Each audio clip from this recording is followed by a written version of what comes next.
Assalamualaikum warahmatullahi wabarakatuh. Dari pertanyaan member Cekermi dan pengurus Cekermi tentang sesajen atau sajen ya, karena lagi viral orang yang eksplor kemudian makan sesajen. Kali ini Mama akan membahas tentang sesajen atau sesaji. Banyak yang menyebutnya sesaji. Jadi sesajen ini makanan yang dipersembahkan kepada dewa atau arwah nenek moyang atau juga pada makhluk gaib penguasa suatu tempat, atau juga biasanya sesajen ini ditujukan untuk orang yang sudah meninggal.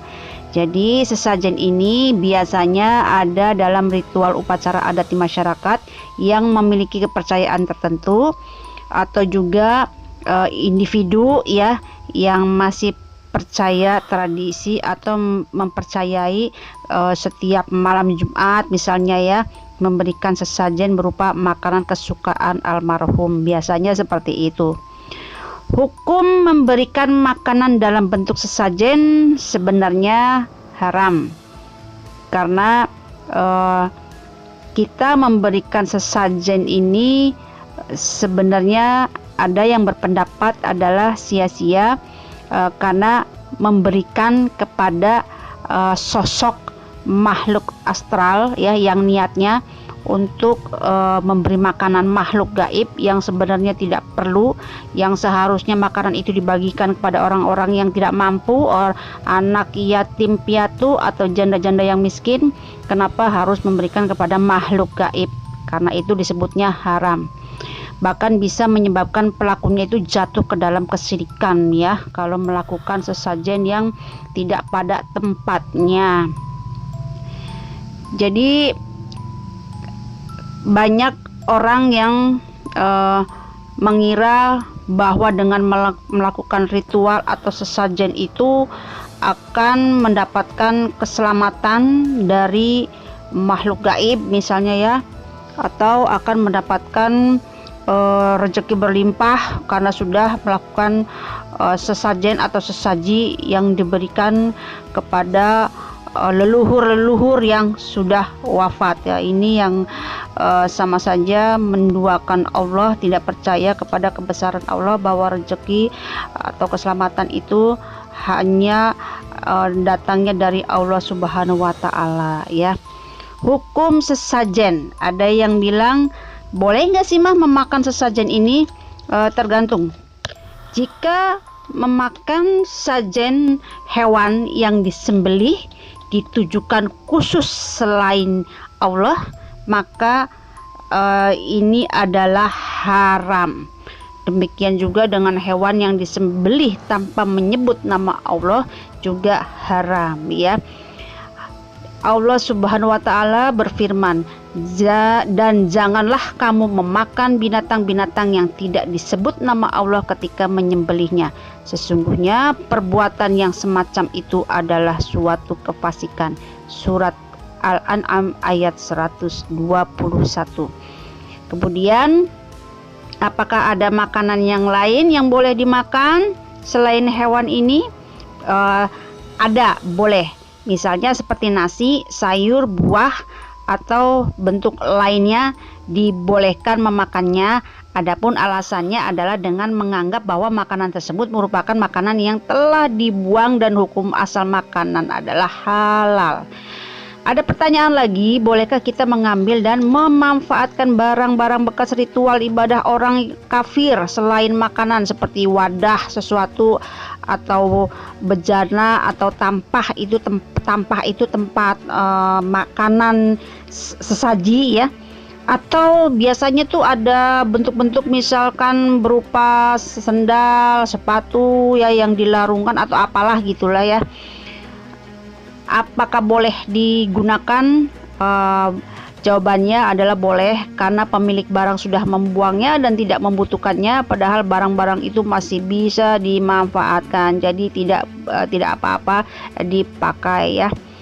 Nah, kalian harus bisa membedakan antara mitos, antara tradisi ya.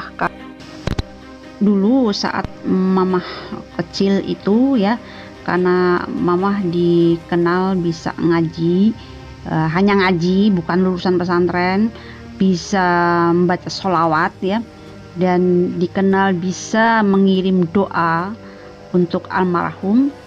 Mama sering diminta untuk membacakan doa setiap malam Jumat. Jadi mereka itu menyediakan makanan kesukaan orang yang sudah wafat, menyediakan kopi kesukaan dia, atau misalkan teh tubruk ya, kalau zaman dulu namanya teh tubruk, itu bukan teh yang sasetan seperti zaman sekarang.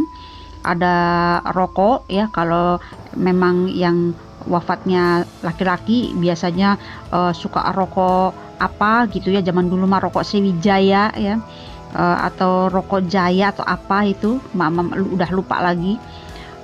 Disediakan di atas tempat tidur, kemudian mama disuruh berdoa. Ada buah-buahan juga.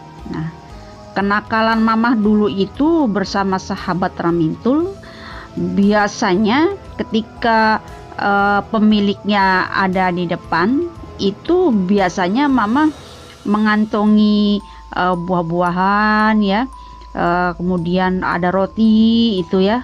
Kalau kopi dan tubruk sih tidak ya, biasanya mengantongi itu, kemudian mama bagi-bagikan pada anak-anak yang kurang mampu, yaitu kenakalan mamah dulu.